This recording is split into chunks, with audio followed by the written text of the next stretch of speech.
자, 오늘 우리에게 주신 하나님의 말씀은 시편 94편 1절에서 15절 말씀입니다. 심판하시는 하나님이라고 하는 제목을 가지고 우리 같이 하나님의 말씀 보도록 하겠습니다. 한 절씩 교독합니다. 여호와여, 복수하시는 하나님이여, 복수하시는 하나님이여, 빛을 비추어 주소서. 세계를 심판하시는 주여, 일어나사 교만한 자들에게 마땅한 벌을 주소서.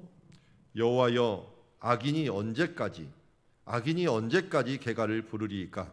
그들이 마구 짓거리며 오만하게 떠들며 죄악을 행하는 자들이 자만하나이다. 여호와여, 그들이 주의 백성을 짓밟으며 주의 소유를 곤고하게 하며 과부와 나그네를 죽이며 고아들을 살해하며 말하기를 여호와가 보지 못하며 야곱의 하나님이 알아차리지 못하리이다 하나이다. 백성 중에 어리석은 자들아, 너희는 생각하라. 무지한 자들아, 너희가 언제나 지혜로울까? 귀를 지으시니가 듣지 아니하시랴, 눈을 만드시니가 보지 아니하시랴. 무백성을 징벌하시니 곧 지식으로 사람을 교환하시니가 징벌하지 아니하시랴. 여호와께서는 사람의 생각이 허무함을 아시느니라. 여호와여, 주로부터 징벌을 받으며 주의 법으로 교환하심을 받는 자가 복이 있나니. 이런 사람에게는 환난의 날을 피하게 하사 악인을 위하여 구덩이를 팔 때까지 평안을 주시리이다.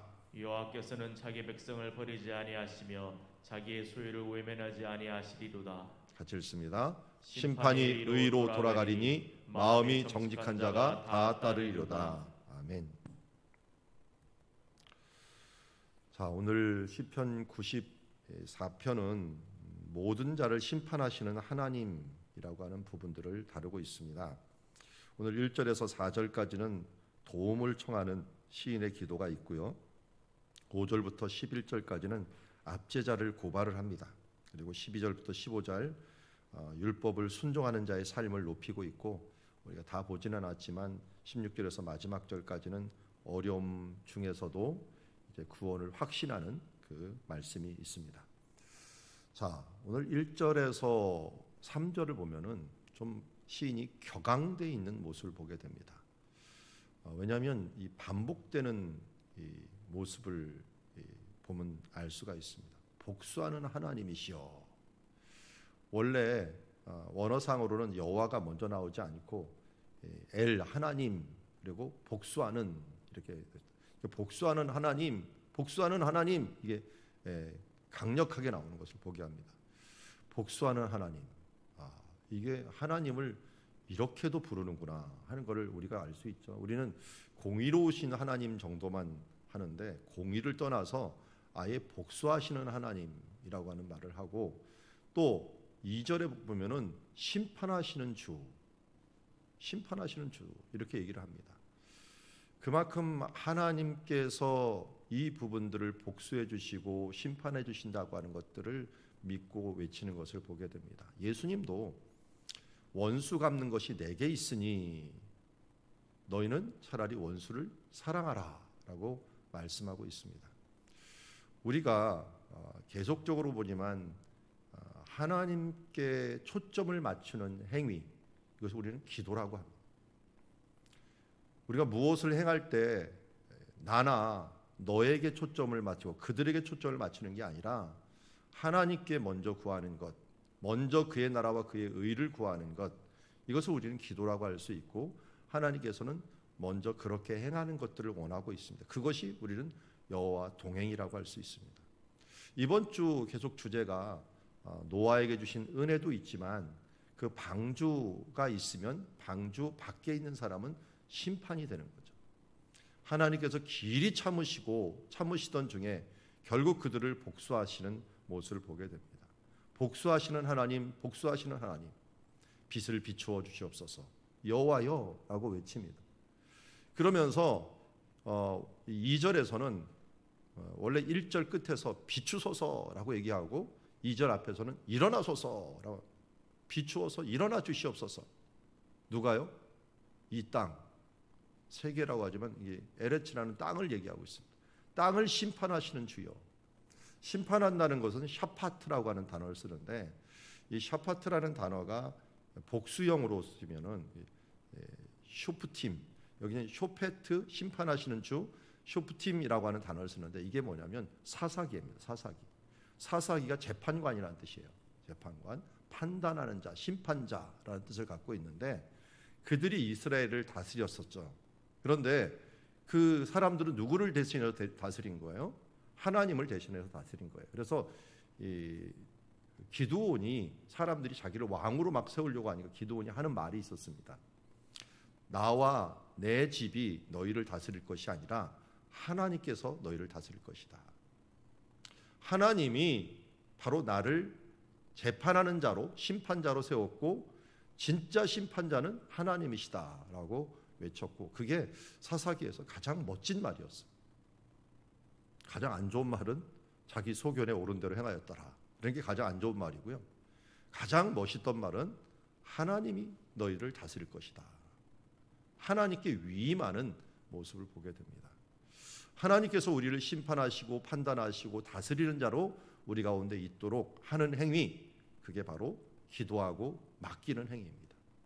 그러면서 하나님, 원수 갚는 것이 주께 있으니 주께서 그들을 비춰보시고 그들을 하나님께서 일어나서 그들을 심판하여 주시옵소서. 교만한 자들에게 마땅한 벌을 주시옵소서라고 기도합니다.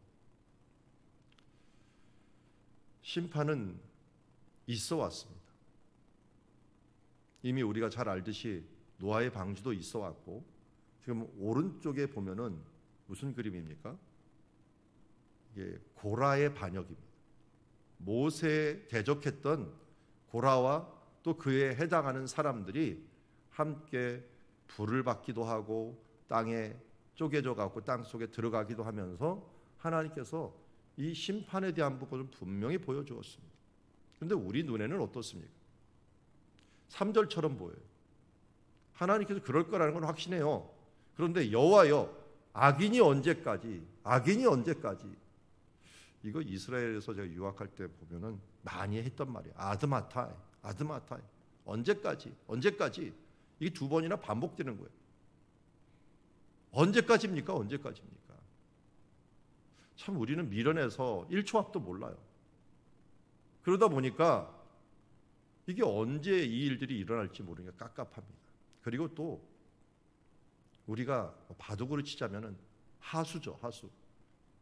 고수들은 몇 집 앞을 쫙 보고 집을 미리 짓는데 우리 같은 경우는 하나 그 앞에 눈앞에 보이는 거 하나 두기에 바쁘죠. 하나님은 우리에 대한 계획들이 어마어마하고 완전하게 다 세워져 있지만 우리는 언제까지입니까? 라고 하는 걸 외칠 수밖에 없어요. 그래서 여기서 우리는 2가지는 하나님께 맡겨야 되는 것 같아요. 하나님이 결국은 합력하여 선을 이루신다. 하나님이 심판하실 건 심판하시고 정돈하실 건 정돈하시면서 상을 주실 건 상을 주시면서 하나님께서는 공의로우신 분이시다. 의로운 분이시기 때문에 반드시 이 부분들을 이루실 것이다. 2번째, 하나님이 가장 적합한 때에 하나님의 일을 행하신다. 때가 참에 예수 그리스도를 이 땅에 보내신 것처럼 때가 찰 때 이 모든 것을 이루실 것이라는 것입니다. 그러면 우리가 뭐 해야 됩니까? 그냥 가만히 있어야 됩니까? 또 그거는 아닌 것 같아요. 하나님의 일은 우리의 성실하신 100%, 하나님의 예정하신 100%, 우리에게 그 마음을 주시면 그 마음대로 우리가 그 감정대로 하나님께 외쳐야 됩니다. 그걸 기다리고 계시는 하나님이십니다. 이 시인이 이것을 기도할 때는 하나님께서 그 마음을 주셔갖고 그 상황 가운데 다른 것에 구하지 않고 다른 게 실망하지 않고 하나님께 간절히 구하면서 기도하였고, 또 언제까지입니까? 하면서 하나님께 이 악인들의 부분들을 고발하면서 나아갈 때 하나님께서 그걸 듣고 계셨다는 것입니다. 여러분, 아래 그림은 사울 왕이 죽는 모습입니다. 다윗은 감히 여호와께서 기름 부음 받은 자를 죽이지도 않았고 저주하지도 않았어요. 차라리 어떻게 보면 다윗의 시를 보면 주변 사람들을 갖다가 뭐라고 하는 것 같아요. 그런데 부하가 이 사울 왕을 죽이려고 막 하려고 할 때 다윗이 뭐라고 얘기했습니까? 하나님의 기름 부음 받은 자 하나님께서 하실 것이다. 내가 내 손을 대서는 안 된다라고 이야기를 했습니다. 하나님께 맡기고 하나님께 맡긴 그 부분들에 대해서는 하나님께서 계산을 하시지만 그가 자기도 기름을 부음받았잖아요. 기름 부은 나를 향하여 주변 사람들이 왁자지껄하고서 오만하게 떠들며 죄악을 행하며 이렇게 하는 자들에게 대해서는 다윗의 시를 보면 저주하고 그들을 향하여 하나님께 고발하고 하는 모습을 보게 됩니다. 결국 사울 왕도 주변 사람들도 하나님께서 갚아주신 것을 보게 됩니다. 5절부터 11절까지는 결국 그들의 이 죄악을 고발을 하는데요. 그들이 어떤 일을 하는지 하나님께 아예 고발을 하고 있습니다. 그들이 주의 백성을 짓밟고 있습니다. 주의 소유를 곤고하게 합니다. 과부와 나그네를 죽이며 고아를 살해합니다. 하나님께 지금 고소를 하는 거죠. 우리가 하나님 앞에 우리 아픔과 어려움들을 이렇게 이 시인처럼 외치며 나가야 됩니다. 그들이 말하기를 여호와가 보지 못하며 야곱의 하나님이 알아차리지 못하리이다 하나이다. 백성 중에 어리석은 자들아 너희는 생각하라. 무지한 자들아 너희가 언제까지 지혜로울까. 귀를 지으시니가 듣지 아니하시랴. 눈을 만드시니가 보지 아니하시랴. 하나님이 어떤 분인가를 가장 잘 아는 비결은 예수님을 보면 알고요. 그 다음 잘 아는 비결은 사람을 보면 압니다. 하나님이 하나님의 형상에 따라 사람을 보았기 때문에 하나님이 어떤 분인가 보고 계시고 듣고 계시고 냄새를 맡고 계시고 말씀으로 창조하시고 우리 얼굴에 이 머리에 있는 이 기관에 이 오감에 대한 부분들을 하나님은 다 갖고 계시다는 것입니다.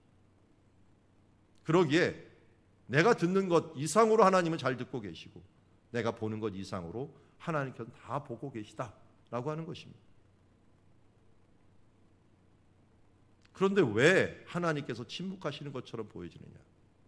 이들은 말하기를 하나님께 보지 못하고 알아차리지 못한다라고 생각을 합니다. 10절에 얘기합니다. 뭇 백성을 징벌하시는 이 곧 지식으로 사람을 교훈하시는 이가 징벌하지 아니하시랴. 여호와께서는 사람의 생각의 허무함을 아시느니라. 여러분, 하나님께서는 우리 성경의 역사를 통하여 하나님이 어떻게 일하시는가를 보여주셨습니다.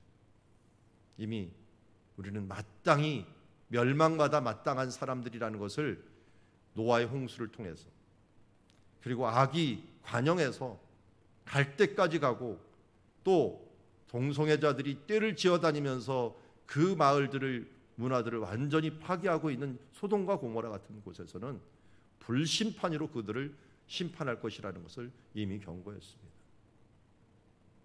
바로와 같이 완악한 모습으로 여전히 우리를 핍박하고 또 하나님의 백성들을 짓밟는 사람들에게 하나님께서 어떻게 행하셨는가를 이미 성경을 통하여 보여주었습니다.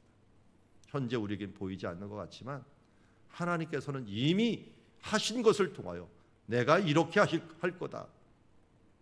나는 이러한 하나님이다라고 하는 걸 우리에게 분명히 보여주었습니다. 그래서 우리는 또다시 하나님 앞에 우리의 모습을 비춰봅니다. 그런데 우리는 어떻습니까? 우리는 과연 하나님의 심판 받지 않고 우리는 그것을 면할 수 있는 사람일까요? 12절에 보니까 여호와여 주로부터 징벌을 받으며 주의 법으로 교훈하심을 받는 자가 복이 있나이다. 우리도 별거 없는 것 같습니다. 하나님 앞에 우리도 징계를 받아 마땅한 존재들입니다. 그런데 하나님께 기도하는 사람들은 어떤 자세를 갖고 있느냐? 주로부터 징벌이라는 단어보다 훈계라고 하는 단어가 좀 맞을 것 같은데요. 훈계를 받고 주의 법으로 교훈하심을 받는 자,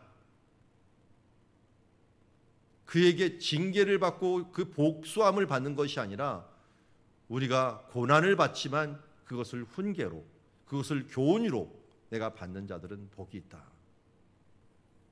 시편 119편은 우리가 알듯이 이 하나님의 말씀이 굉장히 많이 나오는, 가장 길면서도 하나님의 말씀이라는 단어가 가장 많이 나오는 시편입니다. 거기에서 이 말씀이 있어. 71절에 고난당한 것이 내게 유익이라. 이로 말미암아 내가 주의 율례를 배우게 되었나이다. 훈계를 받으며 교훈을 받는 것들은 결국 우리에게 도움이 됩니다. 15절에 보니까 심판이 의로 돌아간다라고 하는 말도 그런 부분입니다. 하나님의 법을 가르침을 따르는 자는 복된 자이고 하나님의 판결은 결국 의로서 귀결이 될 것이다. 어떤 문제는 결국 이 하나님께서 의로우신 하나님, 그 하나님이 계심으로 세상 사람들이 바로 이 의로움을 분명히 보게 될 것이다. 15절 말은 심판이 의로 돌아간다. 그런 말이 그런 말씀이죠. 잠언서 1장 7절에서는 우리가 잘 알듯이 여호와를 경외하는 것이 지식의 근본이거늘 미련한 자는 지혜와 훈계를 멸시하느니라.